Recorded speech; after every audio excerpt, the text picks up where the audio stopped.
రవణ్ very very open. వచ్చేసి నా రెండో సినిమా తర్వాత వెళ్ళినప్పుడు వచ్చేసి మామూలుగా ఏదో ఎక్కడో కార్ చేసి ఎందుకు అబ్బాయి వదిలే నెక్స్ట్ మాట్లాడుకుందాం, ఇంకా ఎక్కడ ఏంటి నో ఫిల్టర్ అండ్ చాలా చాలా జెన్యూన్.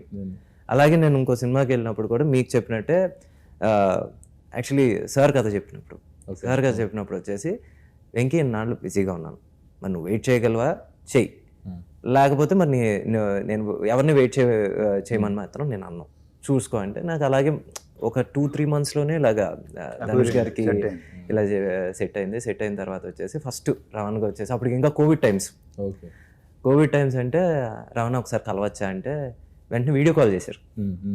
వీడియో కాల్ చేసి ఏంటబ్బా ఏంటి విషయం అంటే రవణ ఇలాగ ఆపర్చునిటీ వచ్చింది, వెరీ గుడ్ చేసేద్దాను, సూపర్ యాక్టర్ చేసాను, అసలు మళ్ళీ ఆలోచించుకో, కానీ నువ్వు నాకు చెప్పావు చూడు నాకు నచ్చావు. మరి సినిమా చూసినది ఏమన్నా అది కూడా చెప్పు. ఏది సినిమా చూసిన నాకు డౌట్ అది కూడా చెప్పు. రాను ఫోన్ చేసి చూసినప్పుడు చాలా బాగుంది, నేనైతే ఎలా చేసేవాడిని. నేను అసలు బాగోలేని ఫీలింగ్ నాకు లేదన్న తనే ఉంటాడు. లేదు ఇప్పుడు నువ్వు ఉంటే ఒకలా ఇలా ఉంటుంది తను కాబట్టి ఇలా ఉంది అని తను అంటాడు. ఫైన్ బాగుంటుంది.